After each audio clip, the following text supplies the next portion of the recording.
আওয়ামী লীগ সরকার জ্বালানি ও অর্থনীতি দুখাতকেই ধ্বংস করেছে বলে মন্তব্য করেছেন সিপিডির সম্মানীয় ফেলো ডক্টর দেবপ্রিয় ভট্টাচার্য। বলেন, অর্থনৈতিক স্থিতিশীলতা ছাড়া সংস্কার অসম্ভব। এ সময় অর্থ উপদেষ্টা বলেন, অর্থনীতিকে ফুলিয়ে ফাঁপিয়ে উন্নয়ন দেখানোর যে প্রবণতা ছিল তা থেকে বেরিয়ে আসতে হবে। বর্তমান সরকারের পক্ষে সব সংস্কার করা সম্ভব নয়। ১.৫ দশক ধরে আওয়ামী লীগের শাসনামলে দেশের উন্নয়ন ও অর্থনীতির নানা সূচকে ধীরগতি থাকলেও তা ফুলিয়ে ফাঁপিয়ে দেখানো হয়। ফলে কঠিন চ্যালেঞ্জের মুখে অন্তর্বর্তী সরকার। অর্থনৈতিক সংস্কার নিয়ে ব্র্যাক বিশ্ববিদ্যালয়ে আয়োজিত আলোচনায় বক্তারা বলেন, স্থিতিশীল অর্থনীতি ছাড়া সংস্কার সম্ভব নয়। সেই সংস্কার হতে হবে টেকসই ও জনবান্ধব। সিপিডির সম্মাননীয় ফেলো ডক্টর দেবপ্রিয় ভট্টাচার্য বলেন, উন্নয়নের নামে অর্থনৈতিক প্রবৃদ্ধি রাজনীতিকরণ করেছে আওয়ামী লীগ। তথ্য আমাদের দেওয়া হয়েছিল, সেই প্রবৃদ্ধির যে উপাত্ত দেওয়া হয়েছিল এইটার ভিতরে মারাত্মক ধরনের সমস্যা ছিল এবং এক পর্যায়ে যে আমরা বলেছি, আমি অন্য জায়গায় বলেছি, তথ্য উপাত্তের রাজনীতিকীকরণ করা হয়েছিল, the politicization of the data and information. অর্থ উপদেষ্টা বলেন, আর্থিক খাতে বড় ক্ষত সৃষ্টি হয়েছে। গত সরকারের ভুল উন্নয়ন কৌশল এবং অনিয়ম, বিশৃঙ্খলা, দুর্নীতির কারণে ধ্বংস হয়েছে অর্থনীতি। বারবার নীতি সুদহার বাড়িয়েও মূল্যস্ফীতি নিয়ন্ত্রণ করা যাচ্ছে না। তবে আমি সবসময় বলি, সংস্কারগুলো আমরা সব করে যেতে পারবো। ইমিডিয়েট যেগুলো আর্থিক খাতে, ক্যাপিটাল মার্কেটে, এনবিআই, সেগুলো আমরা করবো একটা short term, overlapping to the mid term, আর মিড টার্মের পরে লং টার্ম তো করবে রাজনৈতিক সরকার। বক্তারা জানান, আর্থিক খাতে ব্যাপক লুটপাট ও বিপুল অর্থ পাচার হয়েছে। ভবিষ্যতে কেউ অর্থ পাচারের চেষ্টা করলে কঠোর ব্যবস্থা নেওয়া হবে বলেও হুঁশিয়ারি দেন অর্থ উপদেষ্টা।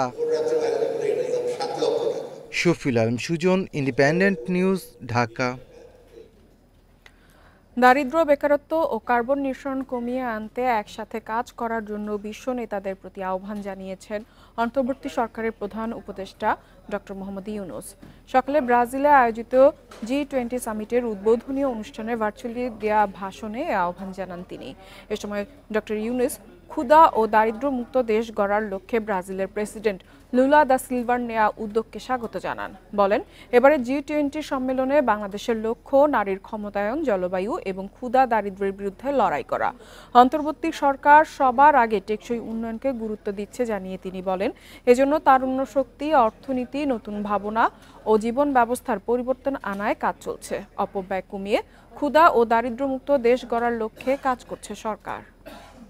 We need to get the foundational principles and actions right. ক্ষুধা ও দারিদ্র্য কমিয়ে আনতে আমরা ব্রাজিলের সঙ্গে কাজ করতে আগ্রহী। দেশটির প্রেসিডেন্ট লুলা দা সিলভাকে বাংলাদেশ সফরের আমন্ত্রণ জানাচ্ছি।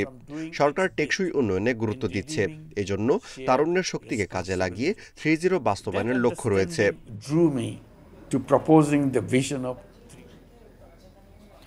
ব্যবসা বাণিজ্য সচল রাখতে নিরবচ্ছিন্ন বিদ্যুৎ, জ্বালানি সরবরাহ সহ 3টি বিষয়ে নিশ্চয়তা চাইলেন বস্ত্রকল মালিকদের সংগঠন BTM এর সভাপতি শওকত আজিজ রাসেল। অন্য দুটি বিষয় হচ্ছে দীর্ঘমেয়াদে রাজনৈতিক স্থিতিশীলতা এবং প্রয়োজন মতো ডলার সরবরাহের নিশ্চয়তা।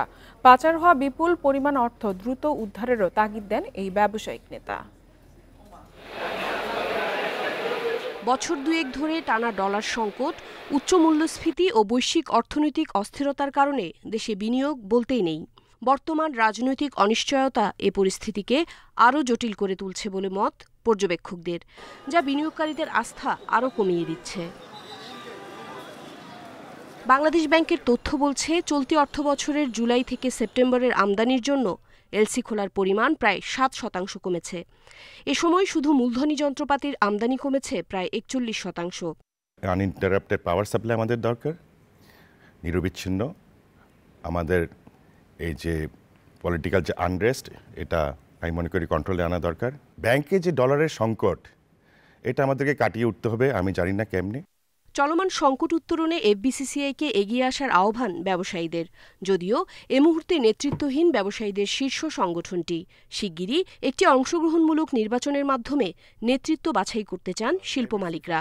এতে জবাবদিহি নিশ্চিতের পাশাপাশি দেশে ব্যবসা বাণিজ্যের সুষ্ঠু পরিবেশ ফিরে আসবে বলে আশা বিটিএমএ সভাপতির। এফবিসিসিআই এবং আরও অনেকগুলো চেম্বার আছে। বিগত দিনে এগুলো ছিল সরকারের মনোনীত ক্যান্ডিডেট এবং সরকারের একটা প্রভাব ছিল এটার উপরে। যতদিন পর্যন্ত এই প্রভাবটা থাকবে তারা কিন্তু অগ্রসর হবে না, তারা পার্সোনাল এজেন্ডা অথবা সরকারের এজেন্ডা পালন করার জন্যই আসবে। আমি মনে করি এবার যেভাবে আমি তফসিল ঘোষণা হবে শুনেছি, যেভাবে ভোট হবে শুনেছি, এবার একটা সুযোগ আছে নিরপেক্ষ ক্যান্ডিডেট দাঁড়ানোর এবং জিতে আসার একটা সুযোগও আছে। বিগত সরকারের সময় দেশ থেকে বিলিয়ন বিলিয়ন ডলার পাচার হয়ে গেছে জানিয়ে তিনি বলেন, এতে বেড়ে গেছে মূল্যস্ফীতির হার। তবে মূল্যস্ফীতি নিয়ন্ত্রণে সবার আগে এফবিসিসিআই সহায়তায় ব্যবসায়ীদের সিন্ডিকেট ভাঙার পরামর্শ দেন তিনি। আপনি টাকা চুরি করেছেন, আপনার টাকার ভর্তুকি কিন্তু আমরা যারা প্রকৃত ব্যবসায়ী আমরা দিচ্ছি। এটা তো এরকম হওয়া উচিত না। আমি মনে করি যে টাকাগুলো চুরি হয়েছে, যে টাকার কস্ট অফ ফান্ড, এটা সরকারকে আলাদা করে আমাদেরকে, আমরা যারা নিষ্ঠার সাথে ব্যবসা করি, আমাদেরকে আলাদা ট্রিটমেন্ট দেওয়া উচিত। অর্থনীতির নানা খাতের সংস্কারে অন্তর্বর্তী সরকার এরই মধ্যে বিভিন্ন পদক্ষেপ নিয়েছে। ব্যবসায়ীদের আশা শিগগিরই পরিস্থিতির উন্নতি হবে। উম্মুন্নাহার আজমি, ইন্ডিপেন্ডেন্ট নিউজ, ঢাকা। এবার বিদায়ী সপ্তাহের শেয়ার বাজারের খবর। বিদায়ী সপ্তাহে সূচক বেড়েছে দেশের 2 শেয়ার বাজারেই। ডিএসইতে প্রধান সূচক বেড়েছে 39 পয়েন্ট। এ সময় লেনদেন হয় 2770 কোটি 10 লাখ টাকা, আর বাজার মূলধন বেড়েছে প্রায় 3000 কোটি টাকা। অন্যদিকে চট্টগ্রাম স্টক এক্সচেঞ্জে সার্বিক সূচক বেড়েছে 29 পয়েন্ট। বিদায়ী সপ্তাহে 5 কার্যদিবসের মধ্যে 3 দিনই সূচক বেড়েছে ঢাকা স্টক এক্সচেঞ্জে। তবে দিন শেষে প্রধান সূচক ডিএসইএক্স 39 পয়েন্ট বেড়ে অবস্থান করছে 5355 পয়েন্টে। ডিএসইতে লেনদেন হয় 2770 কোটি 10 লাখ টাকা। সপ্তাহের ব্যবধানে লেনদেন কমেছে 526 কোটি টাকা। সপ্তাহের শেষ কার্যদিবসে বাজার মূলধন দাঁড়িয়েছে 6,71,809 কোটি টাকা। সপ্তাহের ব্যবধানে ডিএসইর বাজার মূলধন বেড়েছে 2,869 কোটি বা 0.43%। বিদায়ী সপ্তাহে হাত বদলে অংশ নেওয়া 384টি কোম্পানি ও মিউচুয়াল ফান্ডের মধ্যে দর বেড়েছে 148টির, কমেছে 205টির এবং অপরিবর্তিত রয়েছে 31টি প্রতিষ্ঠানের শেয়ার দর।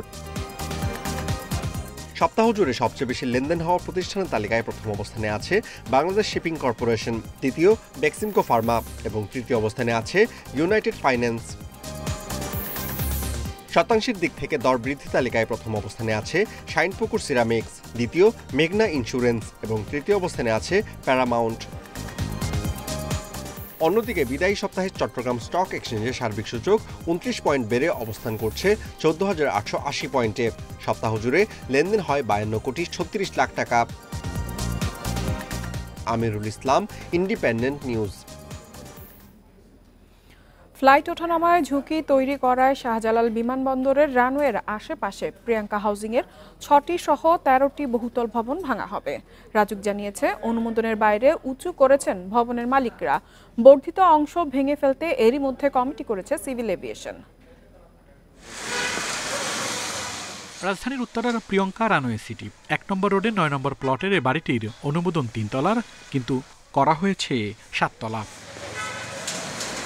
13 নম্বর প্লটের এই বাড়িটির 4 তলার অনুমতি নিয়ে 8 তলা করা হয়েছে। 26, 30, 36 ও 51 নম্বর প্লটের ভবনগুলোর উচ্চতাও বাড়ানো হয়েছে। প্রিয়ঙ্কা হাউজিং কর্তৃপক্ষ এ নিয়ে কথা বলতে রাজি হয়নি।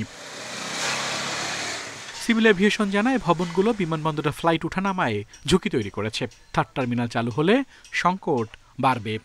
যখন তারা দেখবে যে এখানে বাংলাদেশে ঢাকায় আমাদের সেফটি মার্জিনটা আমরা মেনটেন করতে পারছি না, তখন কিন্তু বড় বড় এয়ারলাইন্সগুলি বাংলাদেশে আসতে অনীহা দেখাবে। সো এটা আমাদের দেশের জন্য অত্যন্ত ক্ষতিকর, এটা আমাদের দেশের রাজস্বের জন্য ক্ষতিকর, এটা আমাদের দেশের সার্বিক অর্থনীতি এবং সম্মানের জন্য অত্যন্ত ক্ষতিকর। তো এই ছোট ছোট জিনিসগুলো, বাট এগুলি this has very big implication on total aviation aspect.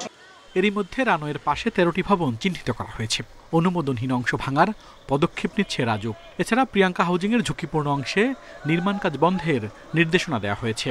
সুপারিশ করা হয়েছে যে আপদকালীন সময় এটা ওখানে সিভিল এভিয়েশনের উচ্চতা পূর্ণাঙ্গ যাচাই করা হবে এবং এখানে যে নির্মাণাধীন ভবন রয়েছে সেই ভবনগুলির নির্মাণ কার্যক্রম সম্পূর্ণ বন্ধ রাখার জন্য সংশ্লিষ্ট অথরাইজ অফিসারকে নির্দেশনা দেওয়া হয়েছে। প্রিয়াঙ্কা হাউজিংয়ের 6টি ছাড়া উত্তরার কলাবতী ভবন, খিলক্ষেতের সোহাগ ভিলা সহ আরও 7টি স্থাপনা রয়েছে। আল আমিন হোসেন, ইন্ডিপেন্ডেন্ট নিউজ, ঢাকা। আর এই ছিল অর্থনীতি সারাদিনের আজকের আয়োজনে। ইন্ডিপেন্ডেন্ট টেলিভিশনের সব খবর আরও জানতে চোখ রাখুন ফেসবুক, ইউটিউব এবং এক্সে। আমন্ত্রণ আমাদের পরবর্তী